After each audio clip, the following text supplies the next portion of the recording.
MMC credit points without paying money.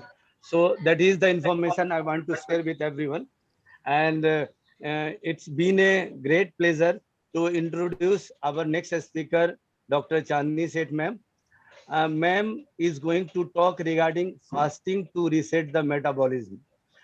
Ma'am is a consultant endocrinologist in the Indra Group of hospitals. She has been working in Gangaram Hospital, New Delhi. Ma'am has been working since 8 years in the internal medicine and endocrinology.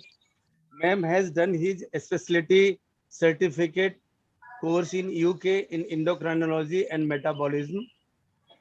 Ma'am has been a speaker at the various state and national level conferences. And ma'am is a peer reviewer for the very famous journal called BMJ.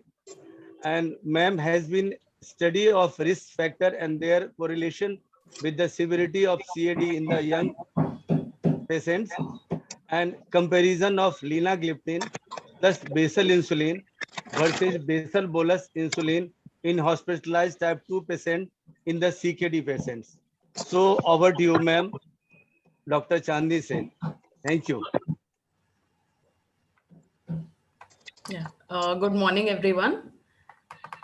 I'll just share my screen. I'd like to thank the previous speakers for setting the stage for me. So it's just making my work easier. And now we will just go back to first year MBBS, study about physiology and biochemistry of fasting and how do we derive these health benefits. So I hope my slides are visible. Yes, ma'am. Yeah.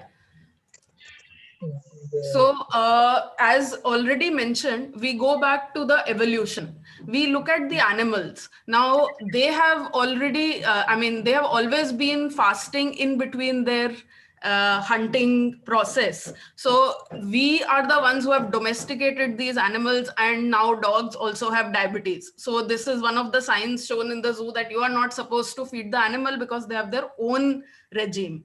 And if we look at our ancestors, then human ancestors as well, they were living in an environment where they had to constantly hunt their prey. So from one prey to the other, they were fasting in between. And it's important to note that they still had the cognition and the reflexes preserved in a fasting state to hunt their next prey. And as we discussed that all the major religions have carried this forward, but since last 50 years or so with the agricultural revolution, we have uninterrupted supply of food, and this has changed. But probably we have some genetic memory of our human ancestors. And we have already discussed about various religious fasting, and we have discussed that Islam has a month-long fast. Apart from that, the Prophet used to keep 2 days fast per month, and there are people who want to be like the Prophet and they are continuing to do that. Jainism is one of the religions where we will find all the different fasts that we will be talking about today. All the technical fasting terms that they have now made in the West has already been followed by the Jains. Hinduism, we have talked about, we have every day we have certain god to please, and we can keep fast on any day of the week for that. And we have the Lent in Christianity, and some sects also have 1 or 2 days periodic monthly fasting. One of the interesting things that I found out was that in 2011 census in Ahmedabad, they showed that the Jains who were more than, the Jain religion had more people aged over 70 years.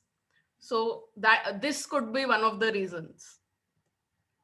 And one more interesting thing that I found out was about the blue zone areas of longevity. So this researcher had looked for which areas have people living for more than 100 years. So he found out 2 areas in America, 2 areas in Italy, and 1 area called Okinawa in Japan. So what he noted was the similarity between these all these populations who are living such a long life. And one of the things, actually Okinawa diet, if you Google, then that has also become a fad now. Their basic motto was eat less than you require. So they had a kind of a caloric restriction of about 80%. We have already covered the definition of fasting, that it is abstinence from all or certain kinds of food. But we go to the physiological level.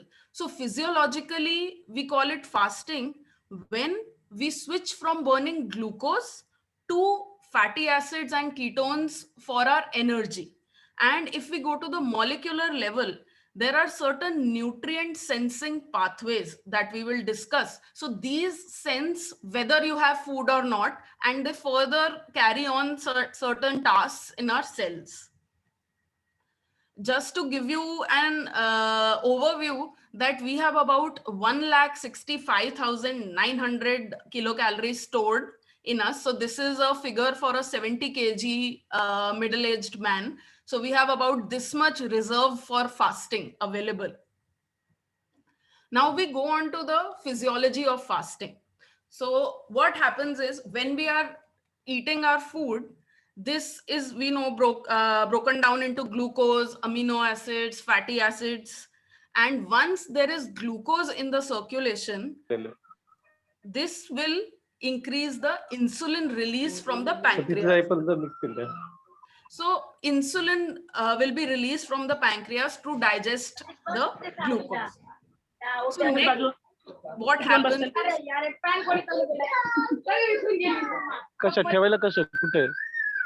so next, everybody please mute yourself. Yeah. So this is हाँ when ना एक problem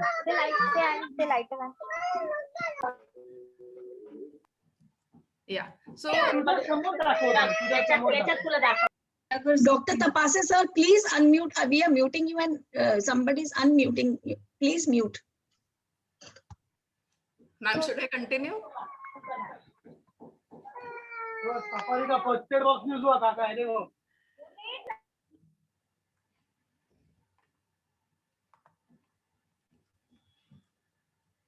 Yeah. So yeah. So once we are having our food, we have our glucose levels, our insulin levels are rising to digest it. Now the next step, after 4 hours or so have elapsed, now this glucose level stops, this drops. So what will happen when glucose level is dropping? The insulin levels will drop too. The next thing which will happen is the rise of glucagon.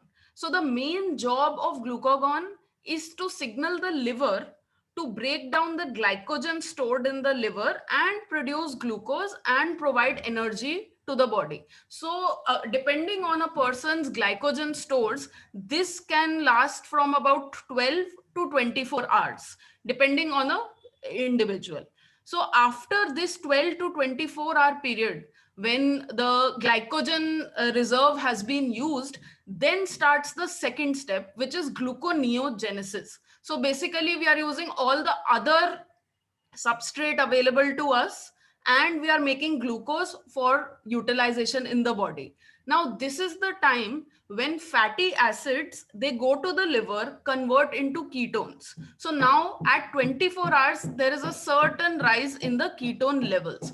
And further on, when we keep on fasting for more than 3 days, 5 days, so at more than 5 days, finally ketone levels shoots up. So our body is in a steady state of ketosis. Other glucose is low, insulin is low, and something called as IGF-1 is also low. So this IGF-1 is basically used for growth. So for children, the growth happens because of GH and IGF-1. So this is what happens when you start fasting. So to summarize, there is a post-absorptive phase. That is, glucose has stopped coming and glycogen is now producing glucose. So at this time, all our organs are getting glucose for energy. What happens when glycogen finishes? Then the glucose is reserved for the brain. So only the brain is given glucose for metabolism. Rest of the body is surviving on ketones and fatty acids. And finally, when our fasting prolongs more than 4 to 5 days, Then comes the time when even the brain switches to using ketones instead of glucose. So when we talk about intermittent fasting, so in between, we can see this graph that glycogenolysis is ending, gluconeogenesis and fatty acid oxidation is starting. So in between this place is our intermittent fasting. So basically intermittent fasting will mean that you are eating and then you are fasting. So there are alternate periods of eating and extended periods of fasting. Now, when we'll talk about certain studies that have been done in this area and certain terms that we will be using. So one term is caloric restriction, which is clear that we are reducing our caloric intake, but there is no malnutrition. The other two terms that we will be using are intermittent fasting and time restricted feeding. So intermittent fasting is where you are fasting for at least 12 hours or more, and time restricted feeding is when your feeding time in a day is 8 to 12 hours only. So there is an alternate day fasting also. So you are eating one day and next day 24-hour fast. Another option for those people who can't do that, so one day they are fasting, one day they are eating, and next day instead of fast they are allowed to take some calories. And there is a periodic fasting that you decide in a week, one day or 2 days, I am not eating anything for 24 hours. So these are certain terms that we will be using in our talks. This is just to show you what happens to glucose and ketones. So in the figure A is something where we wake up, we have a meal, then a lunch, then maybe a snack, then maybe a dinner. So you can see that from about 6 to 8 a.m. till we are going to sleep at 11 or 12 in the night, we are constantly eating. So as we are taking this meal, the glucose level is going up. So there is no ketone here because we are always getting glucose from outside and we are using it. Now we look at B and C, which are some regimes in our intermittent fasting. So in the figure B, we are doing a 5:2, which means that in a week, 5 days we will eat whatever we want and 2 days we will be fasting. So you can see that the day that you fast, your ketone levels start rising. So you can see that it's rising, and where we have put the arrow is when you start feeding. As soon as you start feeding, glucose level goes up, insulin comes into the picture, and ketones fall. Next is a 18 hours fasting, meaning that every day you are eating only for 6 hours and rest of the 18 hours you are not eating anything. So what will happen is you'll eat, suppose, your breakfast and lunch, then you go into fasting. So when you're taking your breakfast and lunch, your glucose level is going up. But once you start fasting about 12 hours or so, your ketone levels again start rising. And so this goes on daily. So this is a flipping of metabolism daily. And just to give you a picture of ketone level, so you see that when we even in a 24-hour fast, our ketone is going up to 1 millimole.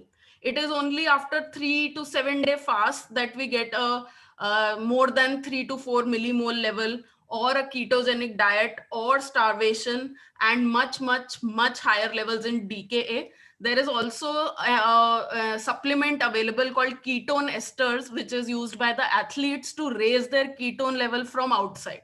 So this is just about the ketones. Now, entering a complex area of what happens at the molecular level. So I told you that there is a bioenergy sensor. So this NADH, ATP, acetyl-CoA, these are our energy sensors, meaning they are telling the body that whether energy is available from outside or we have to do something. So you can see on the left that when you are eating protein, carbohydrate, and fat, these all substrates are being produced in the body. Now, when you are not having protein, this will inhibit something called as mTOR pathway, and the IGF-1 that I talked about is useful for growth. So this is inhibited. This is the one which is basically responsible for protein synthesis. Now, when you're not having protein, so there is proteostasis, meaning there is no new protein synthesis at this time. But what happens is it actually gives the body some time to remove this damaged protein. We heard about autophagy in our previous talk. So this is the mechanism that is helping in the autophagy, meaning that the cell is itself removing its damaged part.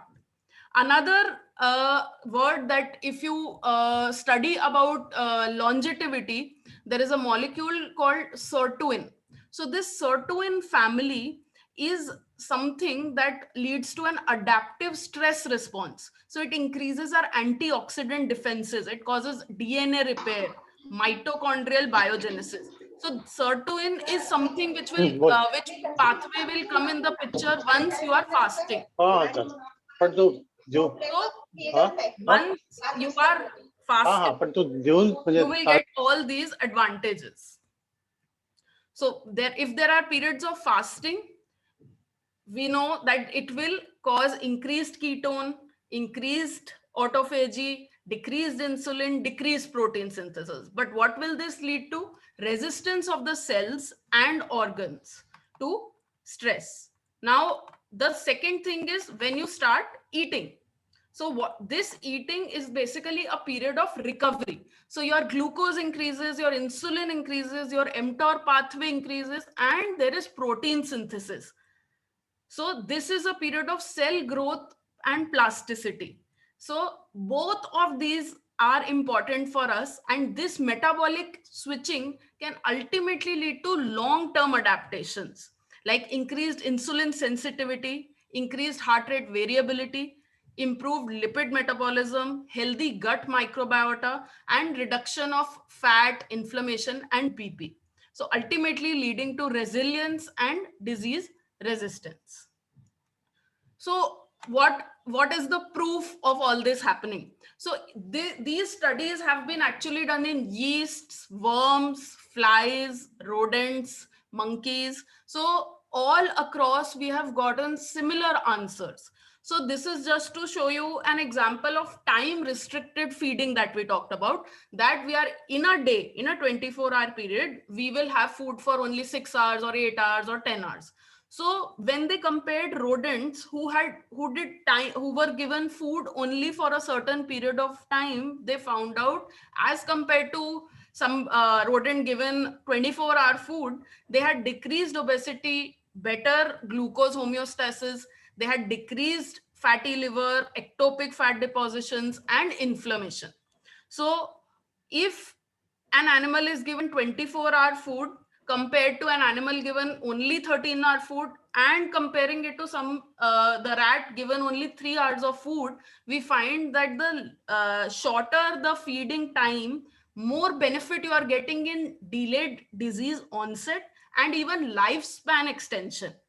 So many studies have been done, and apart from the metabolic advantages that we talked about, these studies actually showed that the energy expenditure is increased. So in rodents, there is a lot of controversy about what happens to the metabolic rate, but many of these rodent studies have found that actually there is increased energy expenditure.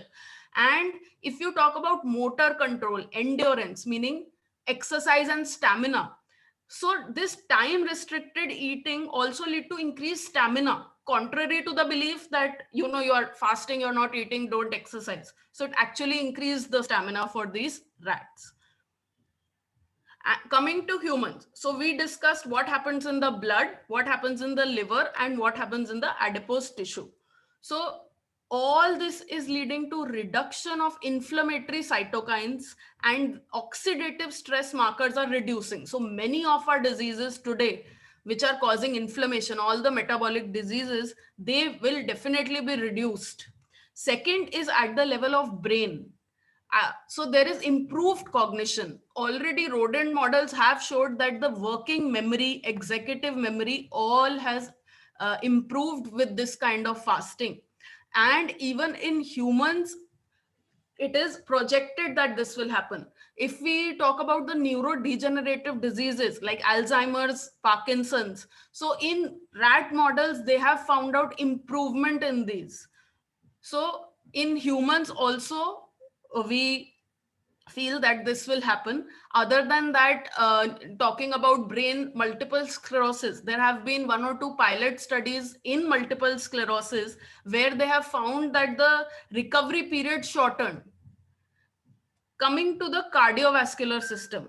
So cardiovascular system, there is reduced blood pressure. We already heard about that in both the talks. There is reduced heart rate, resting heart rate, increased parasympathetic tone.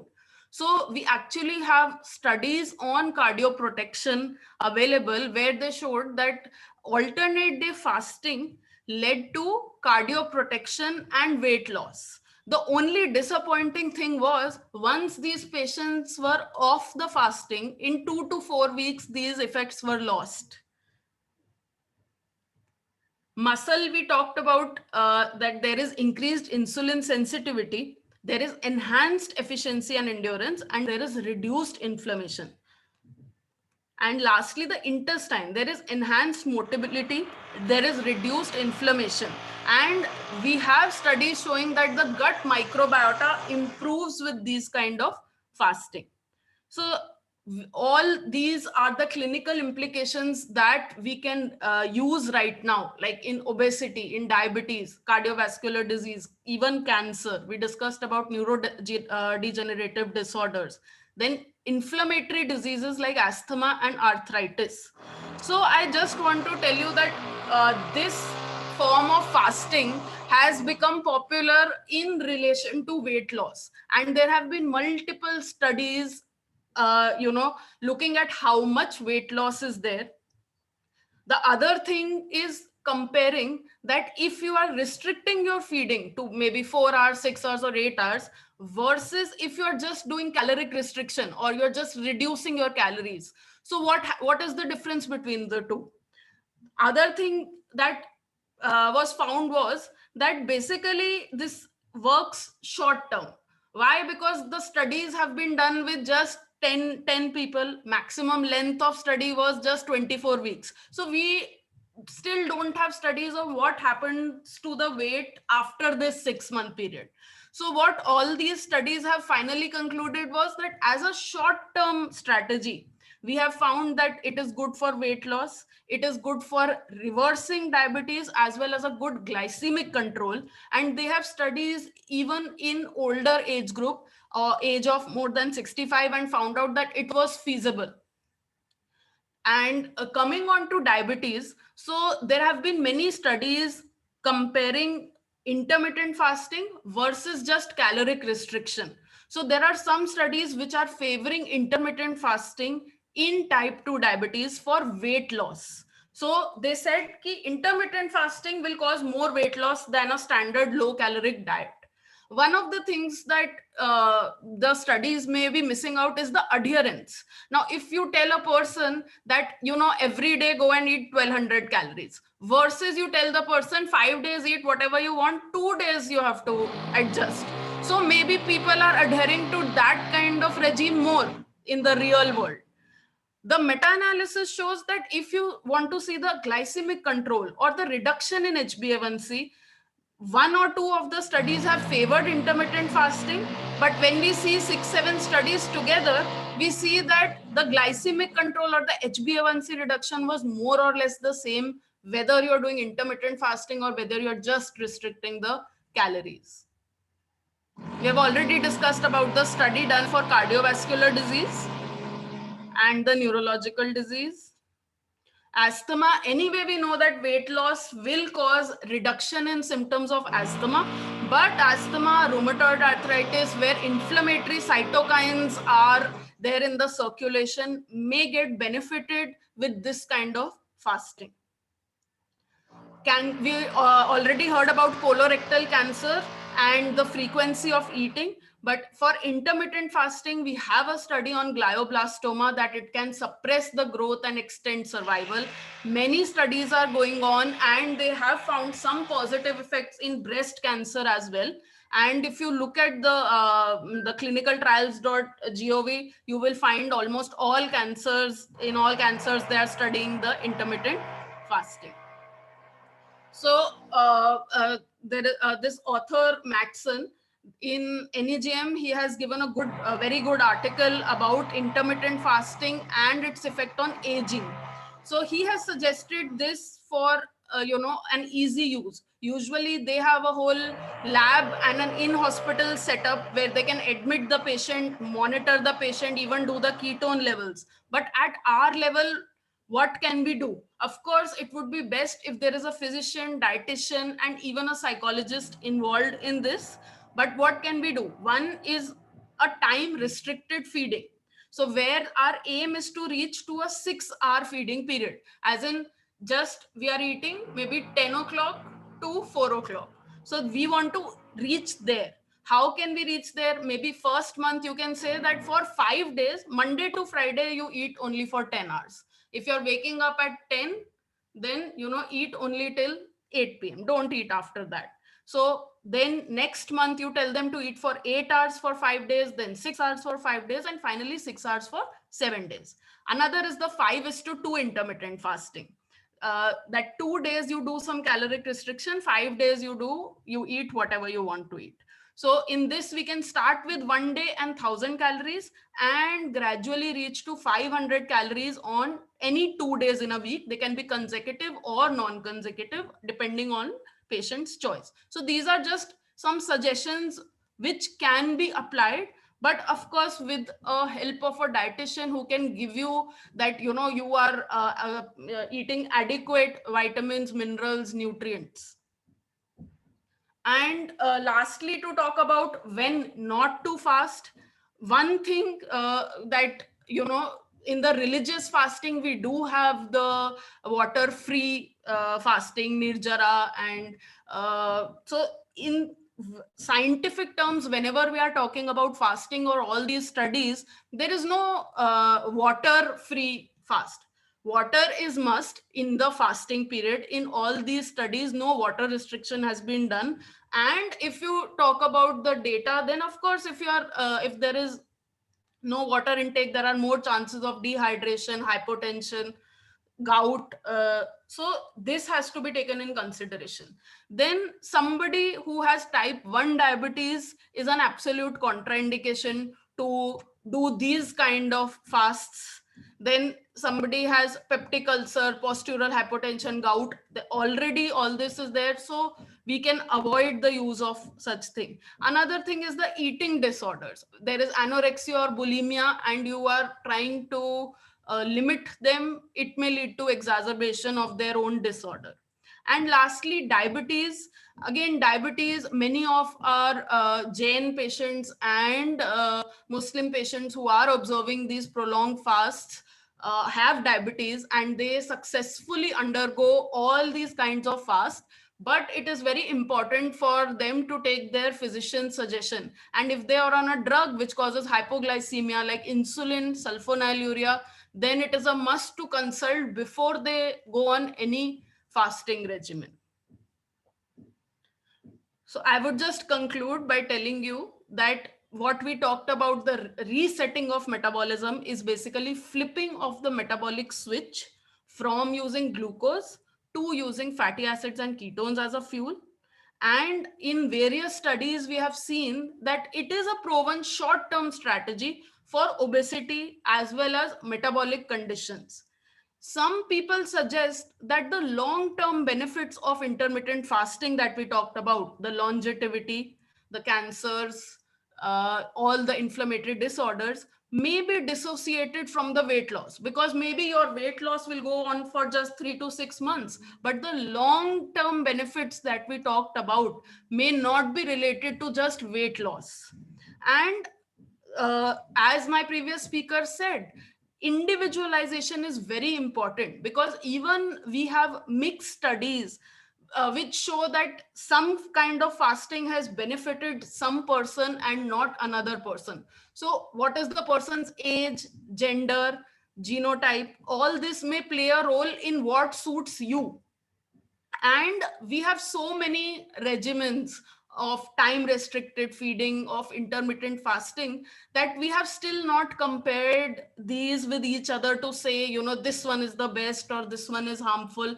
So we still have a long way to go. And whatever we are talking about today, we might change in next 5 years as more and more research comes, because till now most of our research is based on the rodent data, and whatever human trials have been done have had 10, 20, 30 patients, and it has just lasted for maximum 6 months. So there is a lot still to explore before medically telling people to go for this kind of fasting.